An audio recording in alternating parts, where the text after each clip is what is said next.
Segenting Kra atau Thailand Canal adalah proyek ambisius untuk membelah daratan Thailand menjadi kanal seperti terusan Suez atau terusan Panama demi menghubungkan Laut Cina Selatan dan Laut Andaman. Tujuannya untuk membypass Selat Malaka agar kapal-kapal yang selama ini melewati Selat Malaka bisa beralih ke Segenting Kra dengan jarak dan waktu tempuh yang lebih singkat dan otomatis menghemat biaya perjalanan lebih murah. Proyek ini melibatkan pemerintah Thailand dan Cina sebagai investor utamanya. Ada beberapa konten yang membahas ini, umumnya mereka melihat dari sisi ekonomi. Semua sudah tahu, dari kalkulasi ekonomi, maka Singapura adalah negara yang paling dirugikan jika proyek itu berjalan.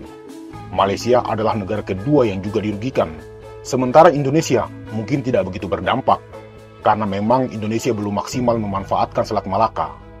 Pelabuhan di Pulau Batam masih sulit menyaingi pelabuhan Singapura dan pelabuhan Tanjung Pelepas di Johor, Malaysia. Jika terusan Segenting Kra jadi dilanjutkan, maka yang diuntungkan secara ekonomi tentu saja Thailand dan Cina. Apalagi jika infrastruktur pelabuhan di Segenting Kra dibangun dengan lebih modern dan canggih, maka Thailand akan mengambil alih posisi pelabuhan Singapura. Itu jika kita bicara secara ekonomi. Namun bagaimana prospek geopolitik regional bila proyek ini terlaksana? Itulah yang akan jadi fokus pembahasan kami dalam video kali ini, melihat Segenting Kra dalam perspektif geopolitik.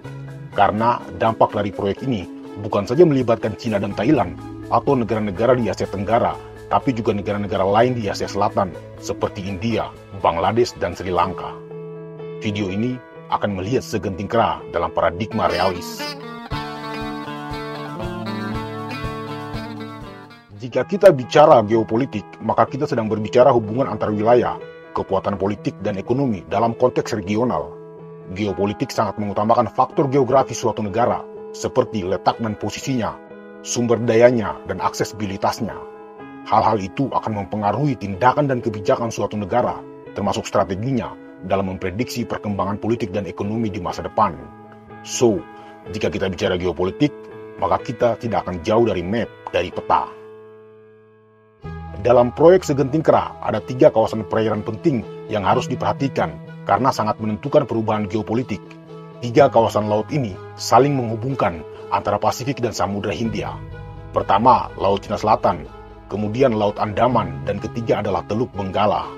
Segenting Kra adalah proyek kanal untuk menghubungkan Laut Cina Selatan dan Laut Andaman.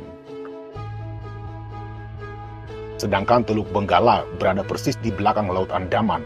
Let's say, Laut Andaman itu adalah bagian dari Teluk Benggala. Laut Cina Selatan dan Laut Andaman hanya dibatasi oleh Semenanjung Malaya. Rencana realisasi proyek terusan Segenting Kra pada akhirnya akan memecah Asia Tenggara dalam 2 gerbong kepentingan. Pertama adalah kelompok negara-negara yang diuntungkan secara ekonomi. Dan kedua adalah kelompok negara-negara yang dirugikan. Negara-negara Indochina seperti Thailand, Vietnam, Kamboja, juga negeri Melayu seperti Brunei, bahkan Filipina sangat mendapat manfaat jika proyek ini terrealisasi. Karena jalur perdagangan mereka dari atau menuju Samudra Hindia tidak perlu lagi melewati Selat Malaka. Suplai barang dari negara-negara tersebut akan langsung tembus ke Laut Andaman di Samudra Hindia. Sementara negara-negara seperti Singapura dan Malaysia adalah yang paling dirugikan, karena jumlah kapal-kapal yang berlabuh di pelabuhan mereka pasti berkurang drastis, otomatis menurunkan pendapatan negara. Indonesia barangkali akan berperan sebagai penyeimbang 2 kutub kepentingan tersebut. Ini jika kita bicara dalam konteks ekonomi. Namun apakah akan sesederhana itu? Tentu tidak. Kita semua tahu Cina menguasai dan menuntut hampir 90% wilayah perairan di Laut Cina Selatan dengan menabrak teritori negara-negara di Asia Tenggara. Vietnam, Brunei, Filipina, dan Malaysia adalah negara-negara yang hingga hari ini masih terlibat sengketa perbatasan dengan Cina, termasuk Indonesia.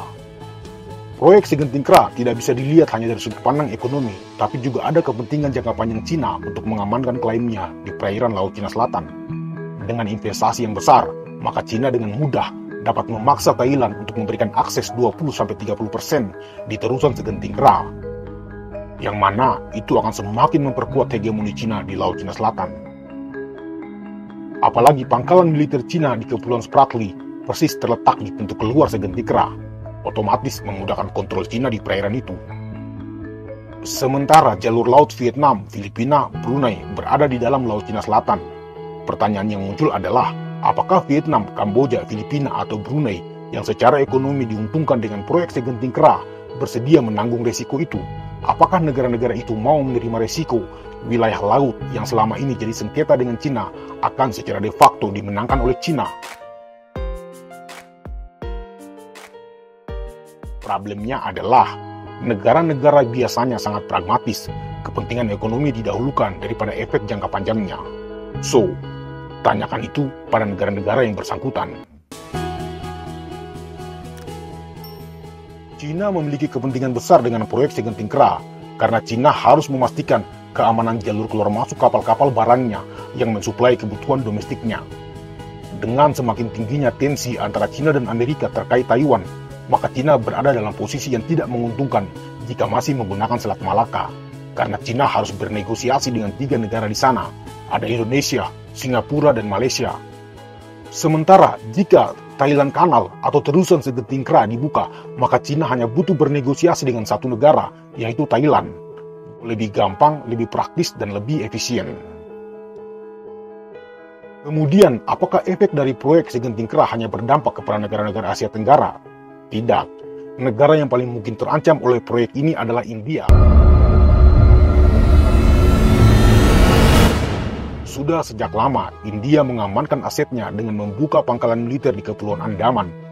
Mereka mengeluarkan dana yang cukup besar untuk memastikan keamanan dan operasional mereka di kepulauan itu.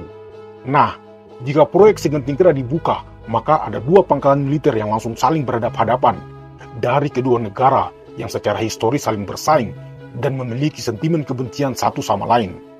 Semua orang tahu, 2 negara besar Asia ini, India dan Cina, terlibat rivalitas sejak lama, baik secara ekonomi maupun politik. Bahkan beberapa kali terlibat bentrok militer di perbatasan darat, tepatnya di kawasan Ladakh, wilayah India Utara.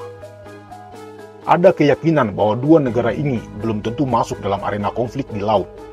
Toh, di perbatasan darat saja mereka hanya beberapa kali bentrok dan dampaknya tidak begitu meluas. Padahal sangat berbeda. Gesekan 2 negara ini lebih mungkin terjadi di laut daripada di perbatasan darat, terutama karena intensitas pergerakan barang dan manusia lebih banyak di laut daripada di perbatasan darat kedua negara itu.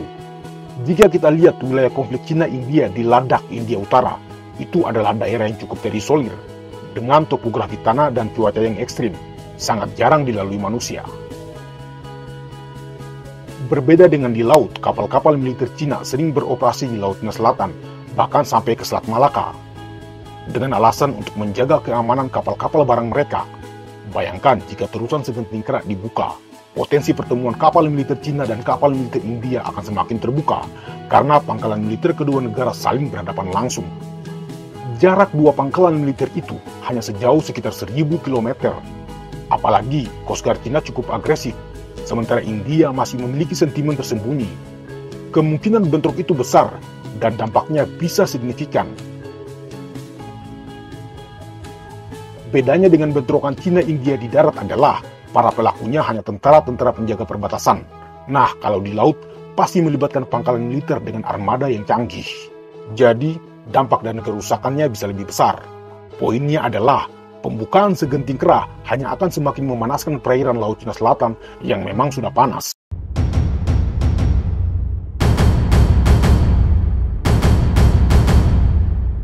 Kemudian, mari kita masuk lebih dalam ke Laut Andaman. Persis di belakangnya ada Teluk Benggala.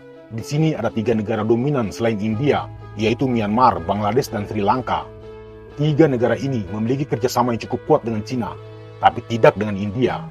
Pembukaan terusan segenting kera secara otomatis juga memudahkan mobilitas barang-barang Cina ke Sri Lanka dan Bangladesh, juga sebaliknya, yang akan menciptakan interdependensi antara Cina Bangladesh dan Cina Sri Lanka. Hal yang menguntungkan Cina adalah Sri Lanka dan Bangladesh memiliki trust issue dengan India. Ada beberapa isu yang belum terselesaikan antara Bangladesh dan India, termasuk masalah garis perbatasan, pengaturan air, dan wilayah.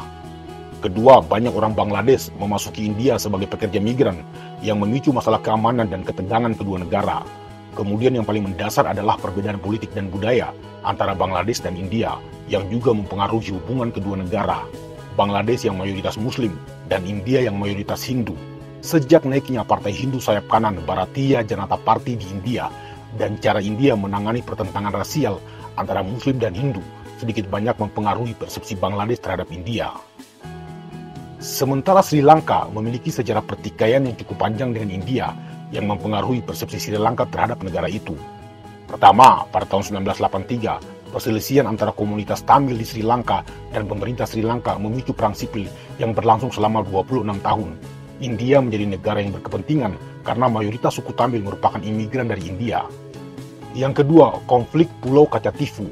Pulau Kachatifu adalah pulau kecil di Samudra Hindia yang dikontrol oleh Sri Lanka tetapi dianggap sebagai wilayah India oleh masyarakat Tamil Nadu. Konflik ini berkembang menjadi masalah diplomatik antara Sri Lanka dan India. Yang ketiga, pada tahun 90-an, aliran air dari Sungai Kaveri, salah satu sungai yang memisahkan kedua negara, memicu konflik antara Sri Lanka dan India.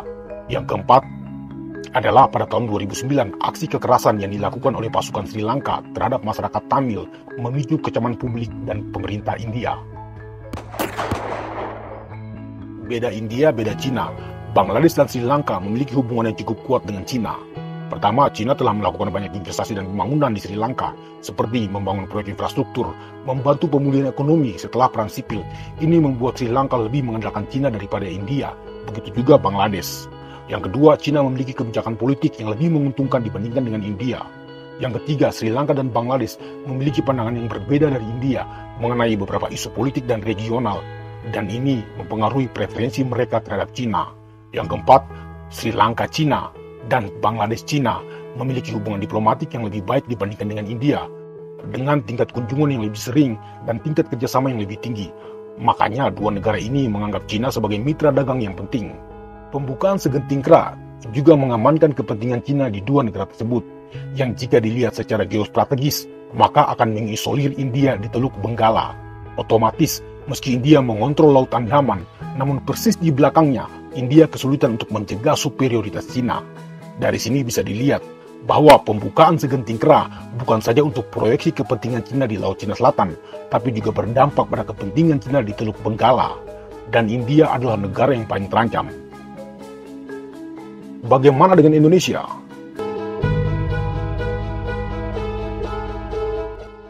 Jika terusan segenting kera dibuka, maka hal itu tidak berdampak terlalu serius bagi negara ini.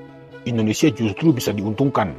Natuna akan memainkan peran penting jika Thailand Kanal itu dibuka, bahkan bisa difungsikan sebagai pelabuhan penyangga bagi kapal-kapal yang keluar masuk di terusan segenting kera. Masalah yang mungkin timbul adalah adanya peningkatan potensi gesekan dengan Cina. Perairan Natuna bisa menjadi lebih sibuk dengan aktivitas lalu lintas kapal, termasuk kapal-kapal Cina. Sementara kedua negara memiliki pandangan yang berbeda tentang batas wilayah laut. Cina berkeras dengan garis batas Nine Dash Line, sementara Indonesia hanya mengakui batas wilayah laut yang ditentukan oleh hukum laut UNCLOS, Konvensi Perserikatan Bangsa-Bangsa. Jadi, jika Cina dan Indonesia bisa bersepakat dengan masalah ini, maka pembukaan kanal Thailand atau terusan segenting kera tidak akan berdampak bagi Indonesia. Masalah yang mungkin timbul adalah terkait penanganan imigran gelap dari Bangladesh dan Myanmar yang menuju Australia. Selama ini Indonesia menjadi negara penampung imigran-imigran tersebut yang biasanya muncul dari pesisir utara Aceh. Jika segenting kera dibuka, maka para imigran ini memiliki opsi yang lebih banyak dengan langsung menuju Pasifik Selatan, melewati Pulau Kalimantan dan Pulau Sulawesi. Namun masalah ini bukan masalah Indonesia, karena negara ini bukan negara tujuan, itu adalah masalah Australia.